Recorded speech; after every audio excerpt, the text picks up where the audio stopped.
Muli po, magdi-discuss na naman tayo, magkukwentuhan na naman tayo tungkol sa kalusugan. Okay? So, last time, yung unang engagement natin, ang pinag-usapan po natin, ang diniscuss po natin, ay yung health is wealth. Ano ba yung kahalagahan ng kalusugan sa ating katawan o sa ating buhay?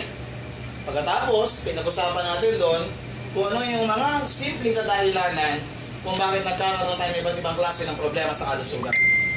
Ngayon, ang discussion po natin ay yung follow-up nung unang dalawa. Kasi ang ating pinag-usapan po, we start with awareness, and then we follow it with prevention. And then, number 3, regimentation.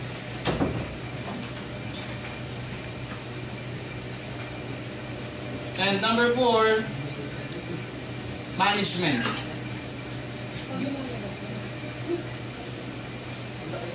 Ito po yung 4-pillar approach ko pagdating sa kalusugan. Dito, last time, nagkaroon tayo ng kamalayan, ano ba yung issue pagdating sa kalusugan, at ano ba yung kahalagahan nun sa akin.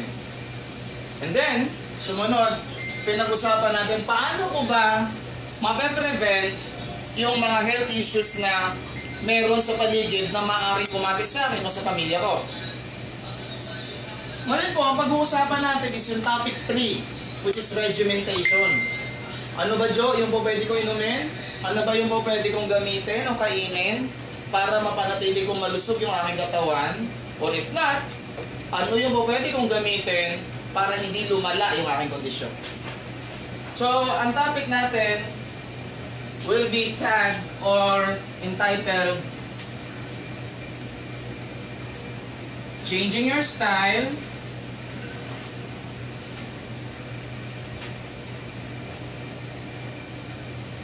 Changing Your Style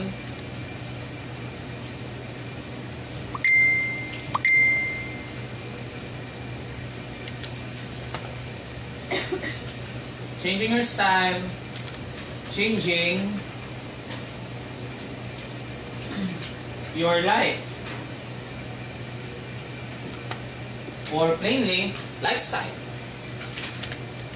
Basically, meron akong simpleng prinsipyo sa buhay.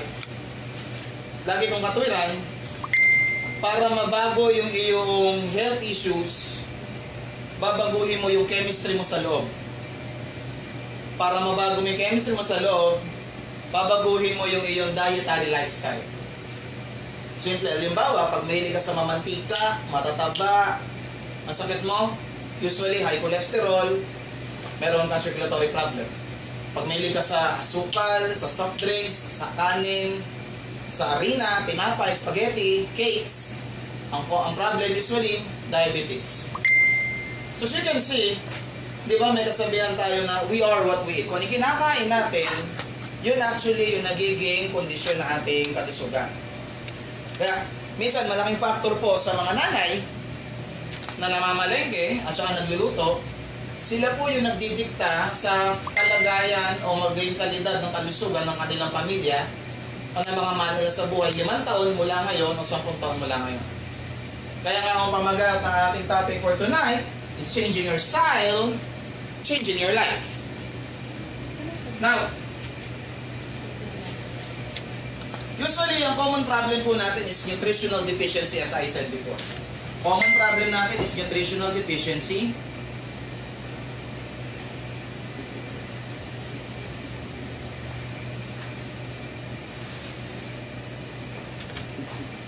Okay?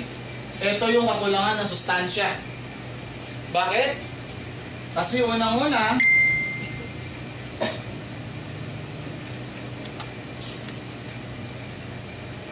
yung lupa na tinutubuan ng prutas at gulay na kinakain natin o binibili natin sa palengke, niluluto natin, eh hindi na ho mataba. Ang common na meron na ho yung mga lupa ngayon na tinataniman sa mga pagsasaka, meron silang meron na silang fertilizers, pesticides, herbicides, fungicide, Pag pinagsama mo side by side, para ka na nag-suicide.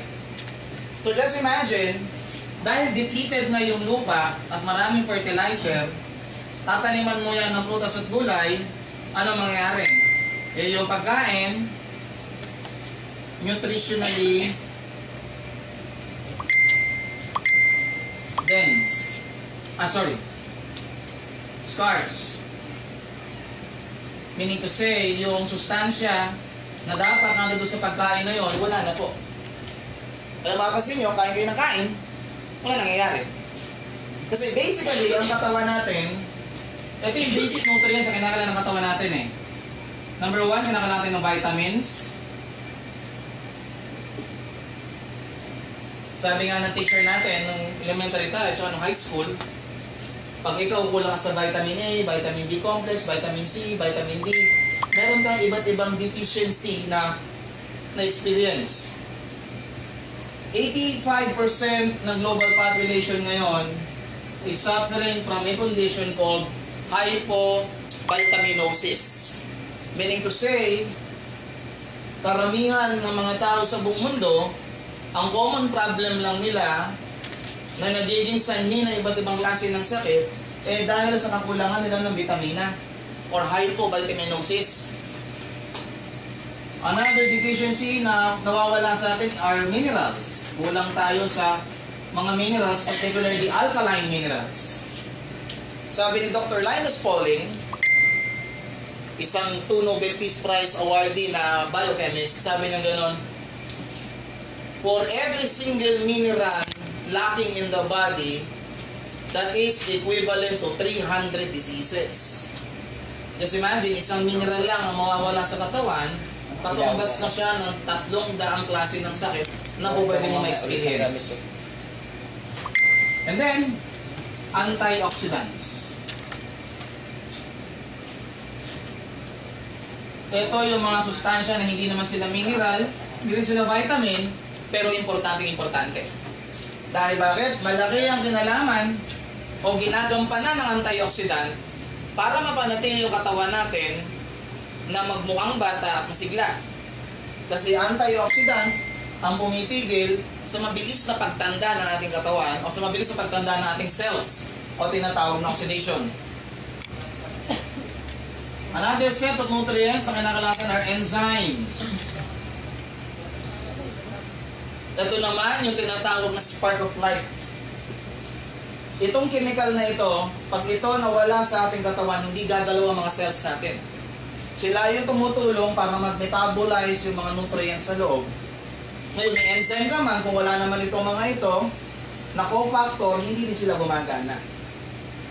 So, kung paano yung enzyme? Nakuha ang enzyme sa mga fresh fruits, fresh vegetables, anything na fresh na kinakain natin, yan ay may enzyme. Pag niluto mo yung pagkain at medyo simmering heat na siya, ano yung simmering heat? Yung pag nagpapakulo ka ng tubig, hindi pa siya kumukulo pero umusok na, yun ang simmering heat. Pag nagsimula ng umusok yung tubig, automatically nawawala ng enzyme sa pagkain. At ang kinakain natin, puro pangat. Pangatlong init, pangatlong luto, pangatlong init, pangatlong luto. So, eventually, naubos yung enzyme na yan, kaya nadideplete yung nutritional value niyan sa katawan natin. And, syempre, fiber. Ang fiber ay walang nutritional bearing. Wala siyang ginagawa sa cells, hindi siya sustansya, pero importanteng bagay siya ng kinakain natin. Kasi ang fiber, yan ang nagsisilbing walis para walisin yung bituka natin. Nung ating unang engagement, pinakita natin sa inyo, pinag-usapan natin na ang ating malaking bituka na pupuno ng lason na dapat nawawala, natatanggal, at fiber ang kinakailangan natin doon. And last but not the least, syempre, among the food, water. Masyado tayong busy sa buhay, bihira tayong uminom ng tubig. Malimit, binibili natin soft drinks, o di kaya bottled na juice, o Tetra Pak, o kung ano-ano pang mga inumin na hindi siya plain na tubig lang. When we say water, we mean plain water. Napaka-importante po niyan. So, eto po yung mga sustansya na hindi mo nakukuha sa mga pagkain na nabibili ng asawa mo, ng kapatid mo, ng nanay mo. Kahit na ikaw ay kumakain ng prutas at ng gulay, yung mga sustansya na yan ay nawawala sa mga sources na ito na dapat nandiyan sila. Basta sila nawawala kasi tinutubo ang lupa, nutritionally depleted soil. Kaya ano nagiging problem? 85% ng global population suffers from a condition tinatawag na hypo or lower lack of hypovitaminosis or lack of nutrients. Lack of nutrients plus idagdag mo na dyan yung toxic accumulation, toxin, dahil sa dumi sa paligid at doon sa mga chemicals na kinakain mo. Pag haluin mo yung dalawa na yan, that equates to what? Illness. Now, sa video na ito, I do not intend to use this video to diagnose and or to treat any diseases. What we are not doing right now is proper information for proper nutrition or proper lifestyle. Now, Joe, ano yung po pwede natin gamitin? Kaya ang mga tao ngayon, mapapansin ninyo sa palibot natin, naglabasan ng sari-saring klase ng supplements. Bakit? Kasi itong mga pinag-uusapan nating sustansya, natatagpuan natin sa supplement. Usually sa mga magagandang klase ng supplement, antioxidants. Ano trabaho ng antioxidant? Ang trabaho ng antioxidant? Fights oxidation.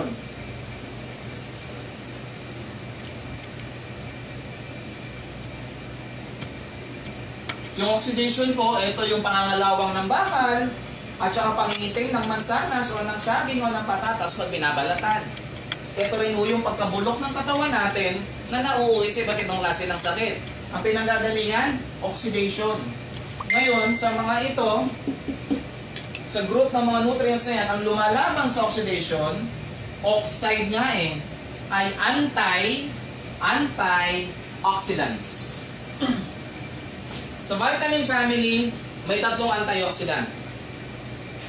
Vitamin A, C, and E. Sila yung tatlong antioxidant sa vitamin family. Sa mineral family, may isa, selenium.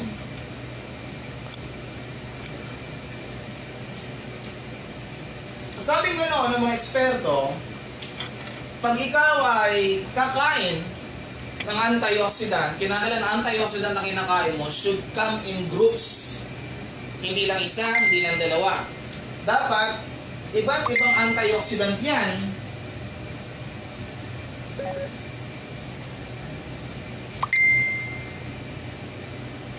Iba't ibang antioxidant yan na gumagawa ng synergy sa loob ng iyong katawan. Meaning to say, nagtutulong-tulong sila para yung katawan mo mapalakas. Ganon ang ginagawa ng mga antioxidant. Kaya kinakailangan iba't ibang klase sila. Kasi yung isa kaya i-provide ng isa at yung isa naman kaya i-provide yung isa. So this is what you call synergy. Vitamin A, C at saka E, napakadaling bilhin, napakadaling hanapin. Diba? Kakain ka lang ng maasim, may vitamin C na. Kakain ka lang ng mga madidilaw, may vitamin A na. Ano ba naman ang vitamin A? Kilala natin ang pampalinaw ng mata. Ano ba naman ang vitamin E? Kilala natin ang pampakinis ng balat. Kaya naman, tutulong na ma-enhance yung ating paningin. Tusayan din na ma-enhance yung ating kutis. Ano ba naman yung vitamin C? Ang vitamin C ay tumutulong sa ating katawan para lumakas yung ating resistensya. Advantage mo, kung dati ka lang umiinom ng vitamins A, C, and E, anong effect? Mas lalakas ang resistensya mo, mas gaganda ang kutis mo, kasi ang vitamin C ay ginagamit ng katawan kasama ng vitamin E para mag-enhance yung skin condition. Okay? Ang glutathione po ay isang klase ng enzyme na natatagpuan sa ating atay. Ang alam ng karamihan, pag sinabing glutathione, whitening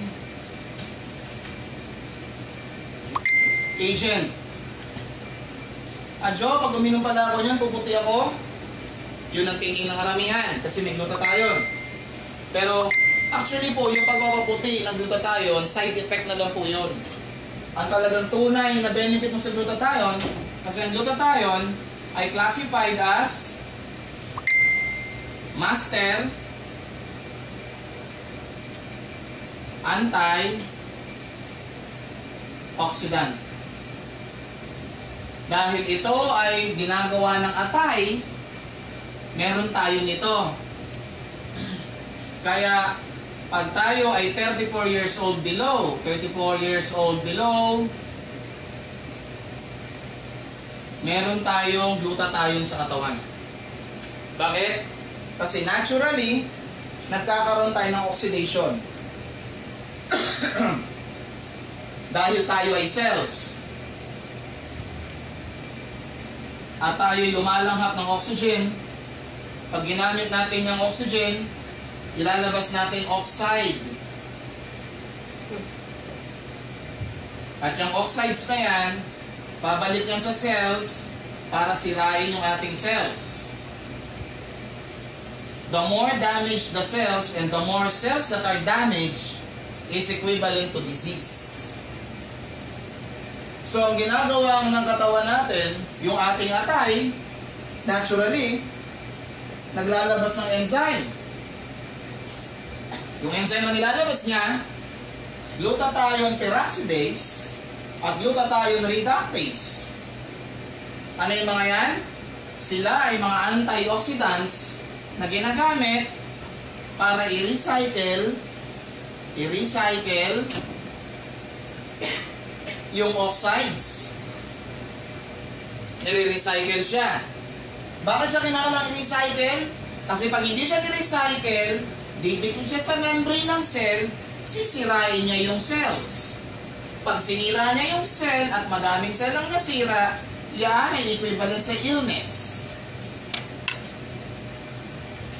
So ngayon, ang gagawin niya tayo, maglalabas siya naturally ng antioxidant sa pangalang glutathione, gagamitin pang recycle ng oxide para yung oxide ilalabas ng katawan in form of waste for sweat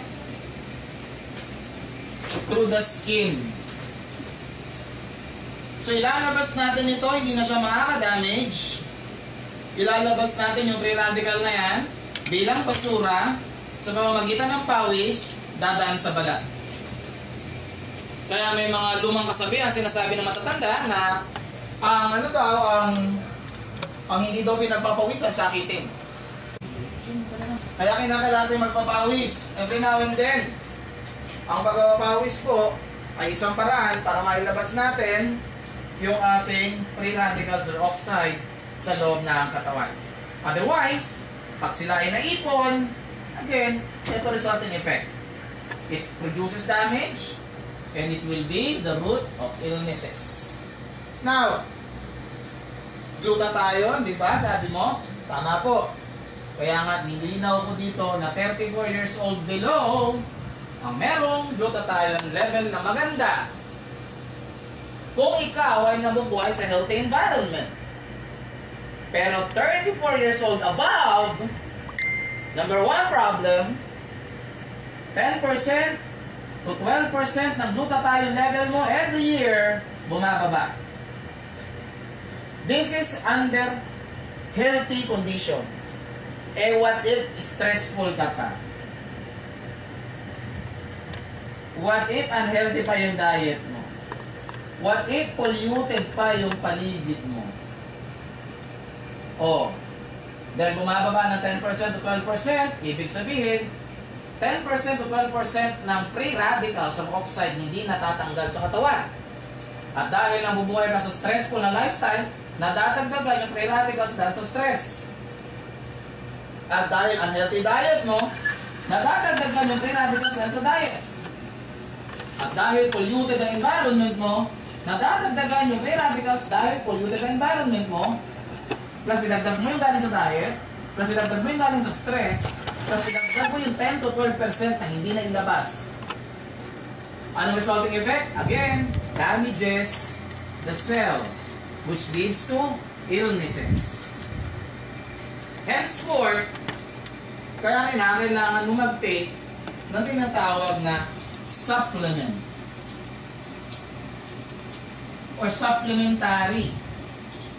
Ibig sabihin, dito mo kukunin yung sustansya na nawawala na. Sa kaso na to, pinag-usapan natin sustansya, antioxidants. Now, as I said kanina, ito yung basic nutrients na kinakailangan ng katawan. Sabi ko nga kanina, okay, sabi natin illustration. Sabi ko kanina, sa vitamin family, ang vitamin C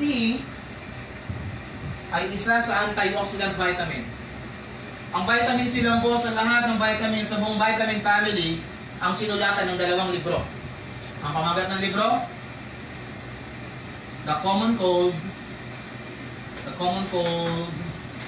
Volume 1 and Volume 2.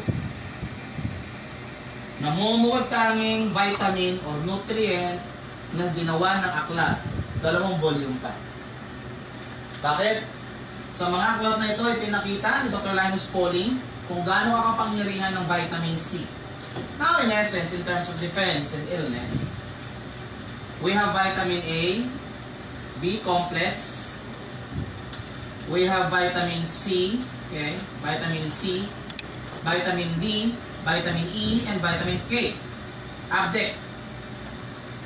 Sa lahat ng yan, 1, 2, 3, 4, 5, 6, vitamin C ang classified as anti-viral.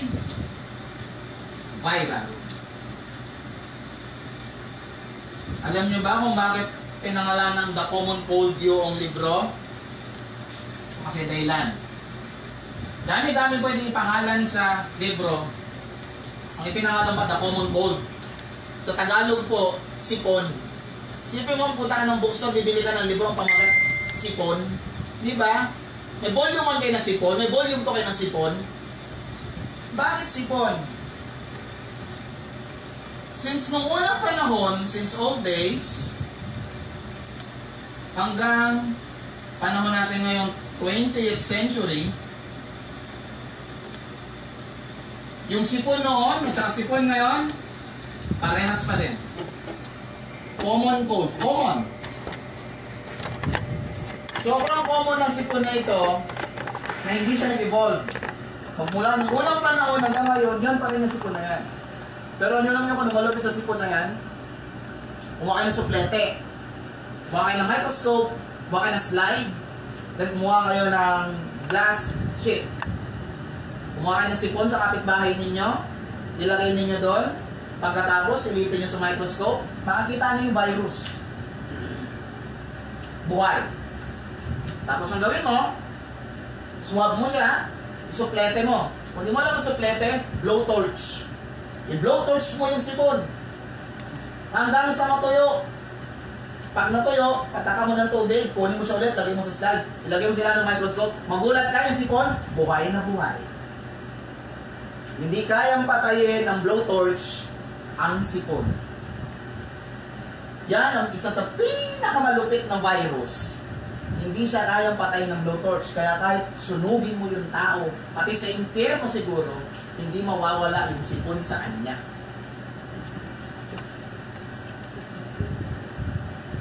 Good thing, meron tayong immune system. Ito yung ating little doctor sa loob ng katawan. Little doctor sa loob ng katawan. Meron itong white blood cell, WBC, at meron itong lymph nodes. Lymph nodes, ito yung kulani. Lymph glands, okay? Kulani din yan. And meron siyang lymph. Ito na mismo yung ugat na dinadaanan ng katas ng kulani. Pag nakita ng WBC yung sipon, paligid-ligid doon sa ugat, ang gagawin ng WBC, dadaan sa lymph, sa ugat, kung di kanyang tagpuan, may sugat dito, o di kaya meron ditong virus ng sipon, dadaan siya sa lymph. Pagkatapos, pupunta siya sa lymph node, o sa lymph glands.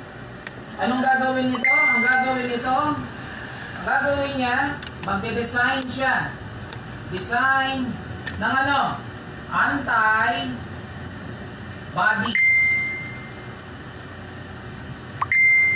Kasi itong virus, meron itong antigen.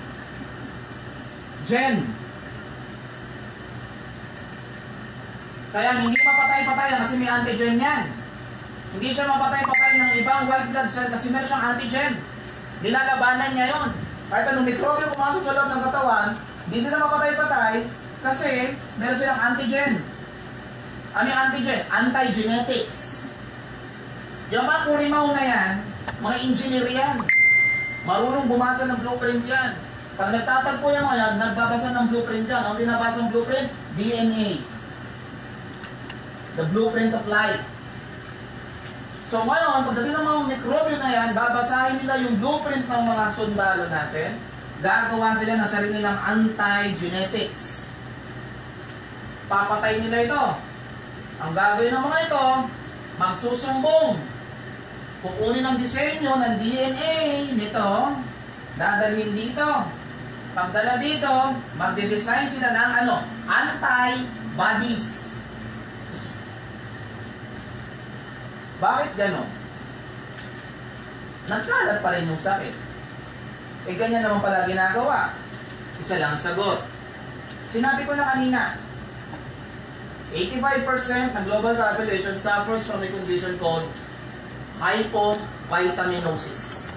Lack of vitamin nutrients. Vitamin deficiency po ba? At kasama doon, hypoascorbinemia or lack of vitamin C. Among the vitamins na pinag-usapan natin kanina, dalawang vitamin group ang essential. B-complex at saka vitamin C. Ba't sila essential? Kasi hindi sila kayang i-manufacture ng katawan. Hindi natin sila kayang gawin. Vitamin A nagagawa natin, vitamin D nagagawa natin, vitamin E nagagawa natin, vitamin K nagagawa natin. Pero yung C at saka B-complex, hindi natin nagagawa. Kaya kailangan mo siyang kunin from outside sources. Tanong kayo dito, ikaw nakikinig mo yun. Kailan ka ba kumain o uminom, huling pagkakataon na may vitamin C? Tanda mo, hindi lahat ng maasim may vitamin C. Ang kilikili maasim pero walang vitamin C yan. Now, balik tayo dito. Kaya pala ganon. Kaya pala namamayagpag yung mga infeksyon kasi nga pala, kulang pala tayo ng isang particular na vitamin, in this case, vitamin C. Bakit natin siya pinag-uusapan? Babalik tayo doon sa tanong kanina, bakit nga ba ang pangalan ng libro sinulat? Common Cold. Kasi ang vitamin C, ang ginagamit ng immune system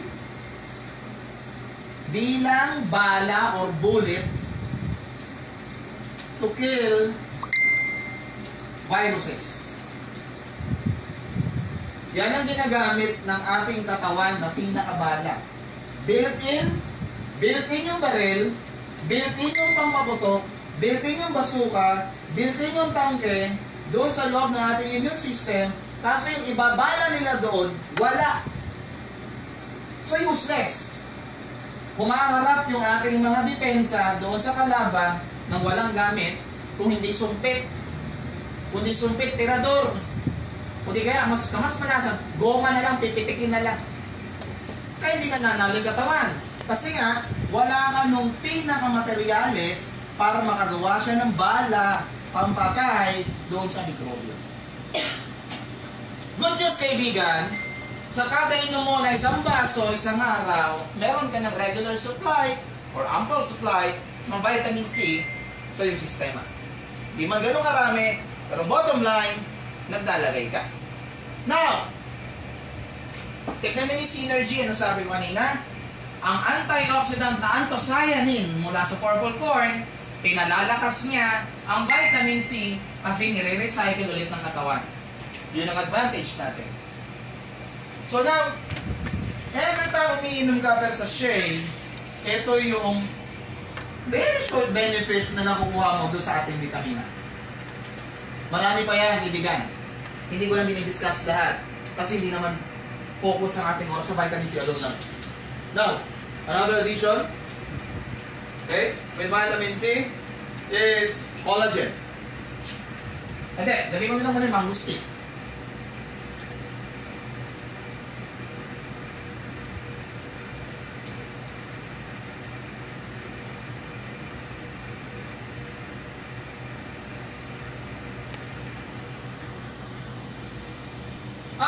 Sa Pilipinas, commonly, malimit yung makikita, buko juice dito, buko juice doon. Kahit sa kanto, buko juice, madami. Sa Malaysia, kung nakapunta kayo, guyabano juice dito, guyabano juice. Mas marami silang tindahan ng guyabano juice doon kaysa sa buko. Sa Pilipinas, puro buko naman.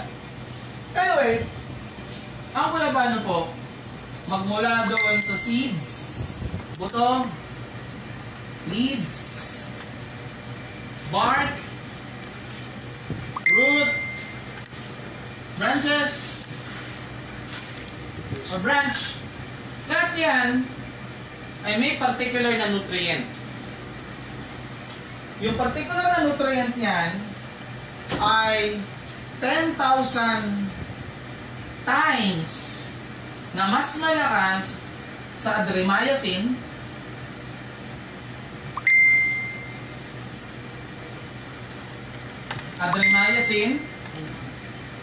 at vincistin at vinblastin.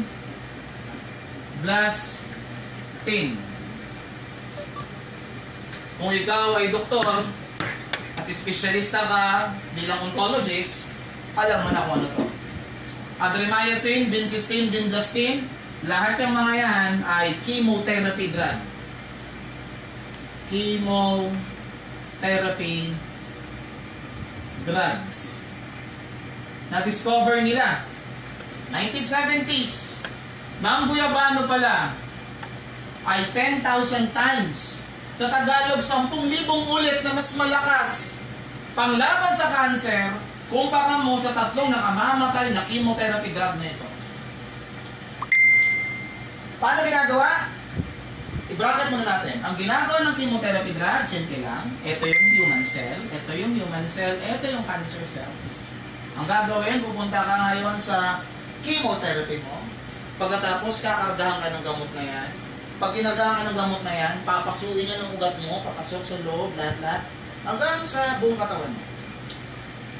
Tapos, hindi mo na mararamdaman yung ulo mo. Kaya nga ang mga nagkikimotherapy pagkatapos kargahan ng gamot, lahat sila nakatukad sa toilet ko, ganyan sila. Kasi hindi na nila maramdaman ang ulo nila. Tapos, nalalagas yung buhok, nado-double dead yung mga kuko, kasi patay naman ang cells yung mga yan, kaya double dead. Pagkatapos nangingitim yung katawan, lumalala. Bakit? Kasi ang chemotherapy, ang pinaka-last na resort na gagawin sa isang cancer patient, pag hindi na siya kinaya ng opera, hindi na siya kinaya ng laser, hindi na siya kinaya ng gamot. Dahil baka yung cancer cells nagkalat ang saan-saan. Pag nakita nyo ang itsura nito mga ito, meron yung label, ganito.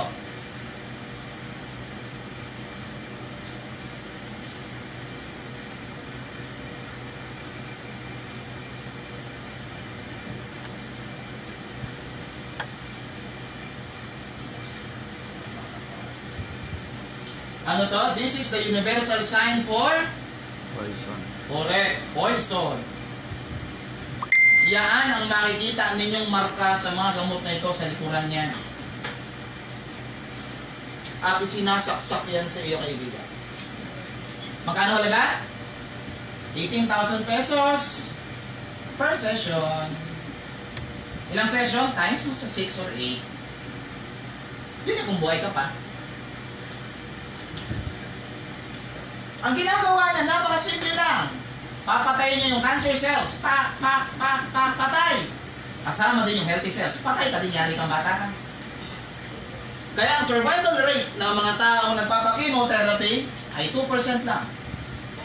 Ang survival rate ng mga hindi nagpapakimotherapy, well, good news, 7%. O saan ka? Mamatay ka sa gastos o mamatay ka sa lason? 2% ang survival rate ng hindi nagpapakimotherapy, 7%. 2% ang survival rate ng mga nagpapakimotherapy.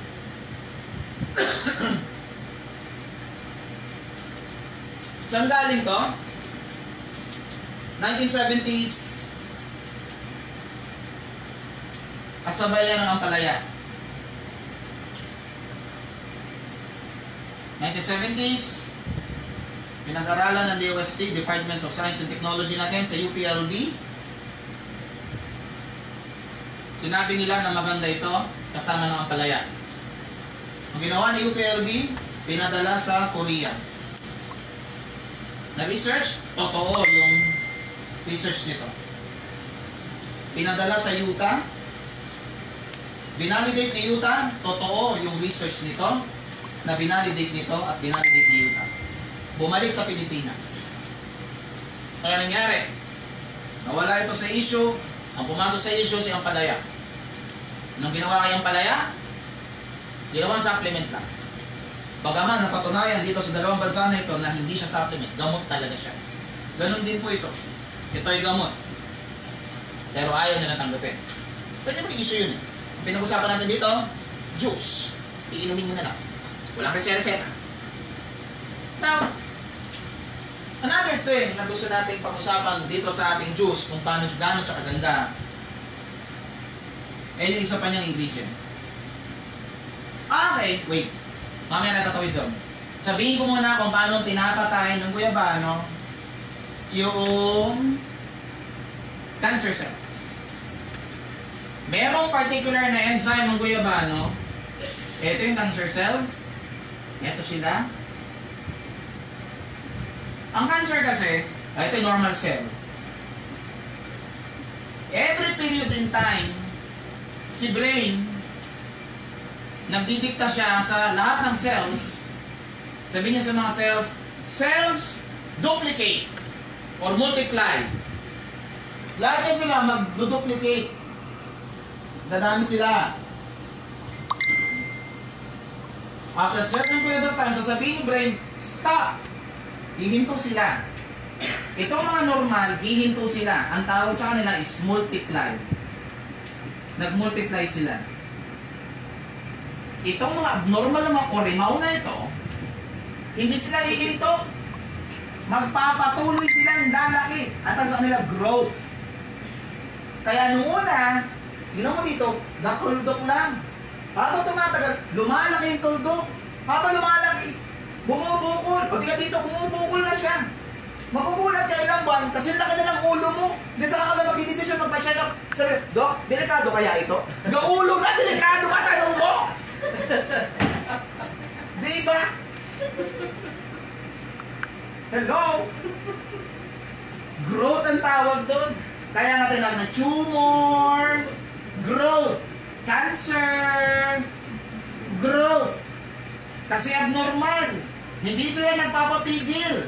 Kasi ang gagawin nila, magkakaroon ng androcysteine, maglalabas sila ng blood vessel, ilalagay dito, ilalagay dito, ilalagay dito, ilalagay dito, ilalagay dito, ilalagay dito. Anong gagawin ng mga kurimaw na yan? Lahat ng pagkain na meron itong mga ito, sustansya na meron, hinihigop nila ng hinihigop. Kaya yung tao may cancer, makita mo, lumiliit, yung cancer, lumalaki. Namamayat siya, yung cancer, lumalaki. Bakit? Kasi lahat ng sustansya ng mga malulusot na cell, hinihigop nila. Kung chemotherapy yan, papatayin ito, patay din ito. Pero since guyabano ang gagamitin mo, anong gagawin ng guyabano? Simple lang. May enzyme ng guyabano, ang gagawin niya, babalutin niya itong cancer cells. Babalutin niya. Isasako niya yan. Ilalagay niya sa beanbag, yung kulay itim na nilalagay sa basura. Ilalagay niya yan doon. Tapos tatalian niya. Tapos, papaluin na ng tubo. Mapuputol ang koneksyon nito mga ito. Mapuputol yan. Pag naputol yan, ano mangyari? Wala na silang paglamon. Magugutom silang lahat. Pag nagutom silang lahat, ikaw kaya, try mo gutom yung sarili, pag hindi ka namatay. Patay lahat yan. Eto, ginutom ba niya? Hindi. Kasi ang guyabano, maasim, di ba? Kasi may vitamin C. Antivirus, di ba? Kasi may vitamin C. Eh, ang vitamin C, anti-cancer din eh. Hindi yari kang bata ka. Ganon ang ginagawa ng guyabano, kaya siya binrand as 10,000 times more powerful than adromycin, vincristine, and vinblastine. Tatlong chemotherapy drug na malalakas. Kasi ang guyabano, direct ang approach niya. Cancer cells mismo ang titirahin niya. Again, exaggeration, paano? Yung cancer cells, isasako niya. Tatalian niya, then tutubuhin niya. Hanggang sa matanggal yung koneksyon sa source ng nutrient nila. Itong mga cancers nito, they will die. Once they die, they will detach. Hiniwalay sila doon sa pinaglalagyan. Since yung cancer na ay free floating na yan sa bloodstream, wala ibang pupuntahan yan kung hindi doon sa atay, then pupunta sa large intestine, and then ipupupo mo na yan. Ganun na mangyari sa kanila. Kaya, kaibigan, kung meron kang cancer, at umiinom ka niyan, makiramay ka na sa kanila. Kasi, adain mo, may pinapatay ka, may tinutubo ka, may sinasako kang cancer cell. Now, what else? Okay. So, okay na tayo sa enzyme. Again, okay tayo sa vitamin. Diniscuss natin ng vitamin C. Okay tayo sa enzyme. Okay tayo sa antioxidant.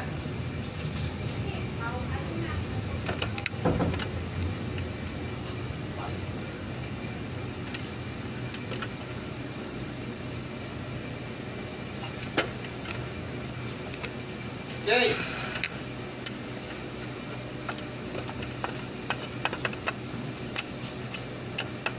Moringa or the humble malunggay. Ano naman ang title na bit-bit nito? Parang beauty pageant lang eh. Yung isa, Queen of Tropical Fruit. Ito naman ano to? Ito naman ay Miracle Vegetable.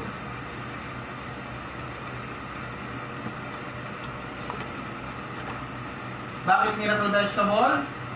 Kasi ang malunggay, mayaman na mayaman sa iba't ibang klase ng sustansya. Particularly, meron siyang 4 na minerals, such as potassium, calcium, sodium, magnesium. Ano gamit ng potassium? Ang gamit ng potassium ay ginagamit siya ng katawan to integrate with enzymes para maganda yung takbo ng ating metabolism. Ano gamit ng calcium? Ang calcium naman supports bone and teeth health. And then anong gamit ng sodium? Sodium holds water para dun lumulutang yung mga electrolytes.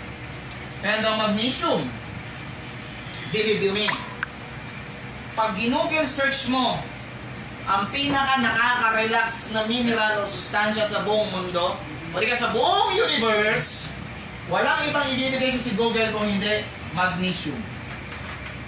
Mayaman sa magnesium ang malunggay. Dito tayo mag-focus kasi sanay na kayo dito sa mga tuwet. Magnesium. Yung magnesium na nasa malunggay, okay, number 1, it helps in 300 enzymatic activities. Meaning to say, yung activity ng enzyme sa loob ng katawan mo mas nagno-normal at nagre-regulate pag meron kang magnesium. Number 2,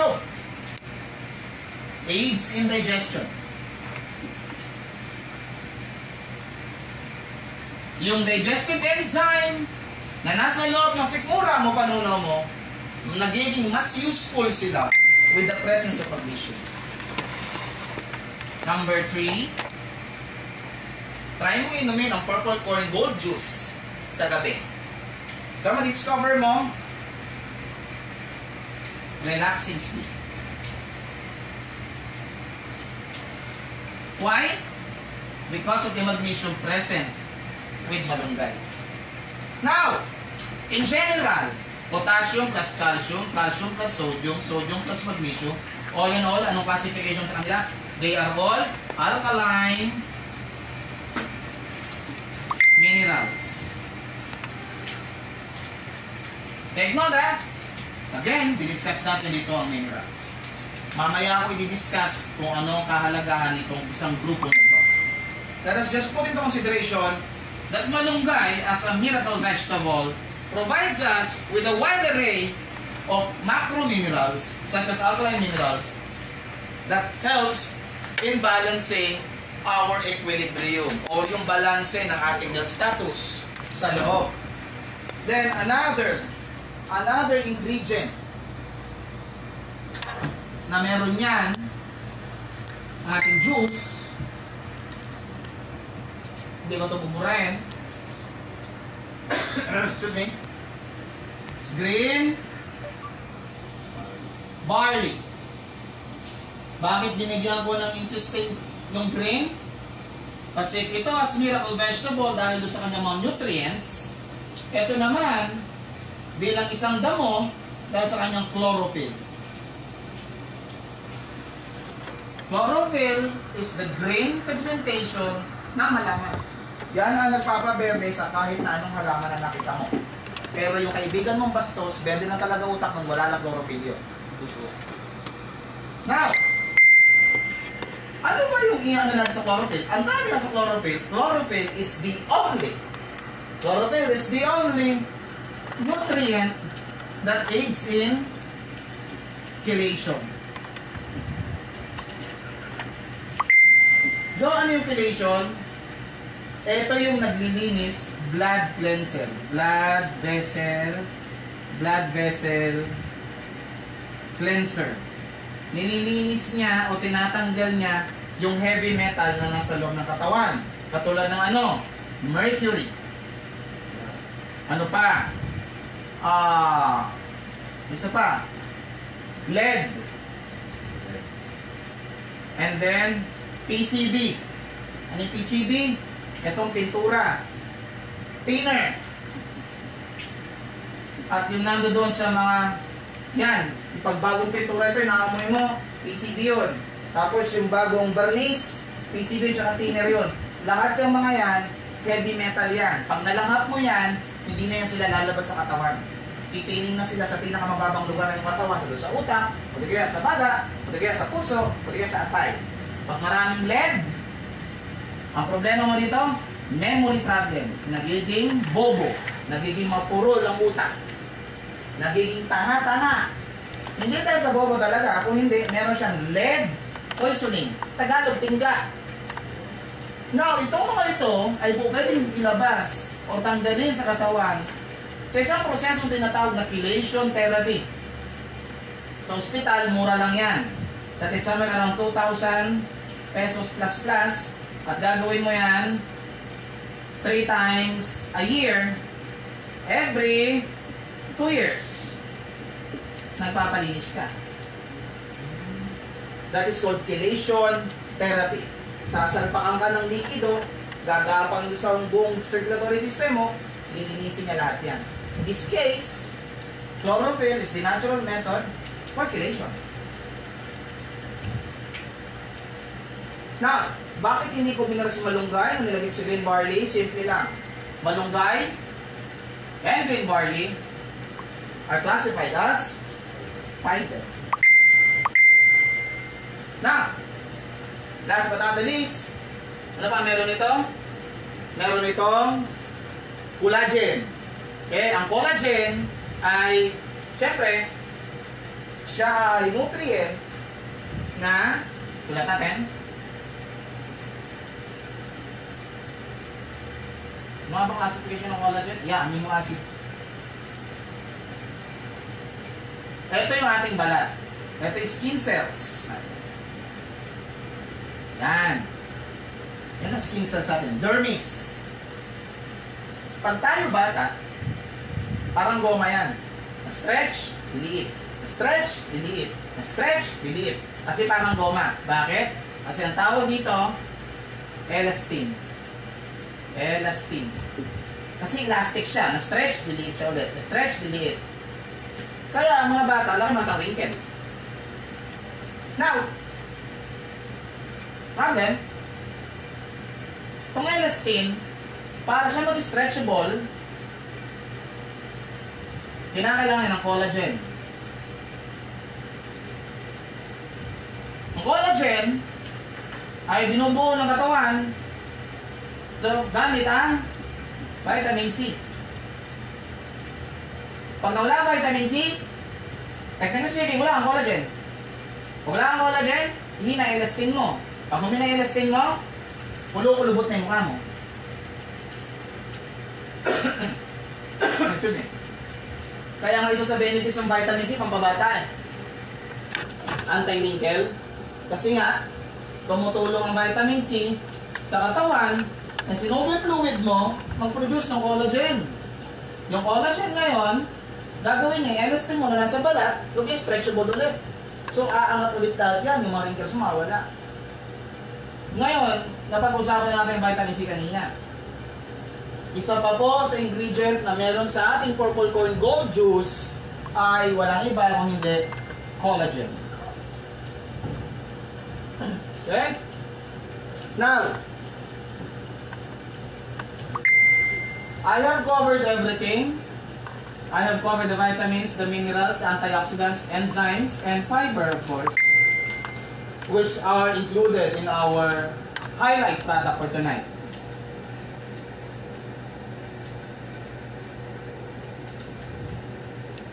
Merong last, di ba? Yung tubig. Kaya nga ako titimplahin lang namin yung tubig yan eh. Okay? So doon napapasok yun. Wala nang mga pampaliwanagan yan. Mali. Diba? Anong klaseng tubig gusto nyo pagtimplahan? Choice nyo na yan. Huwag nyo na akong bigyan ng sakit ng ulo doon. Kasi mahaba ng oras ginamit ko pang-discuss ito lahat. Right? Okay, before we conclude, mag-ending tayo sa equilibrium. Changing your style, changing your life. Healthy lifestyle. May tinatawag tayong equilibrium. Ang katawan natin, may balanse. May balanse siya ng antioxidants. Balik na rin po.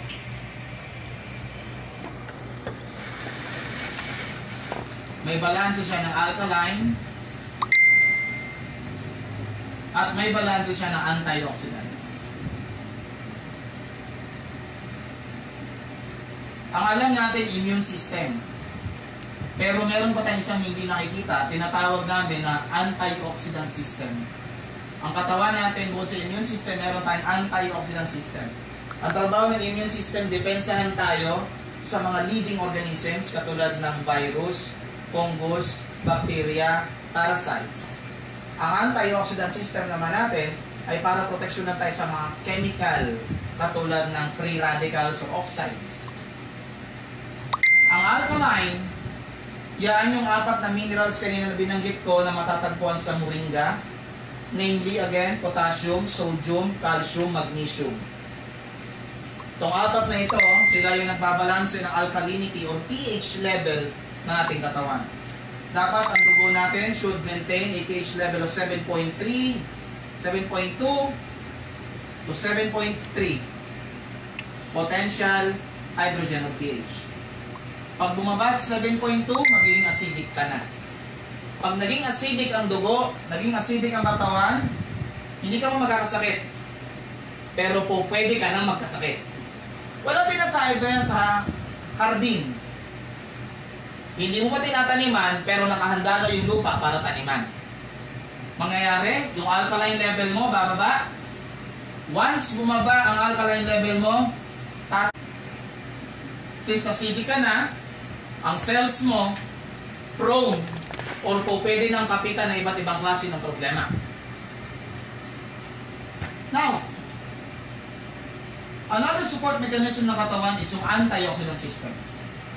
Ang trabaho nito, katulad ng vitamin A, C, and E at ng glutathione, ay labanan yung pag-accumulate ng free radicals na naturally nakukuha natin sa paglanghap ng oxygen. Kaya dapat ito mananatiling mataas. Once magsimulang bumaba ang iyong antioxidant level at tumaas ang iyong oxidative level, kung dito, nakaprepare pa lang yung katawan mo para magkasakit pag naging acidic ka, dito yung katawan mo, kakapitan na ng sakit pagdating sa oxidative level. Almost 78 na klase ng sakit or lifestyle diseases ang pwedeng makuha sa oxidation. Particularly cardiovascular disease, diabetes mellitus, acute neoplasm or cancer, and the rest. Now, sa ilalim nito is nutrition. Ito yung tatlong scope ng equilibrium na dapat nating maunawaan. O tinatawag namin homeostasis. Equilibrium po yan.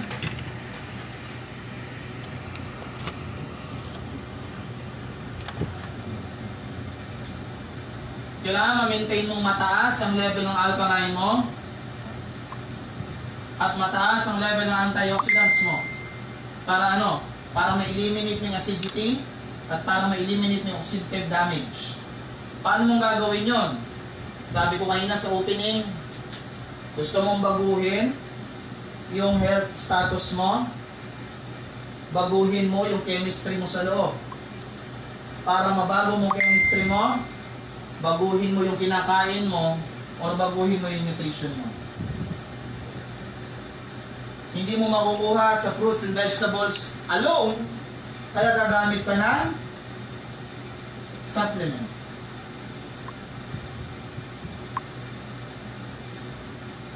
Susuplementahan mo.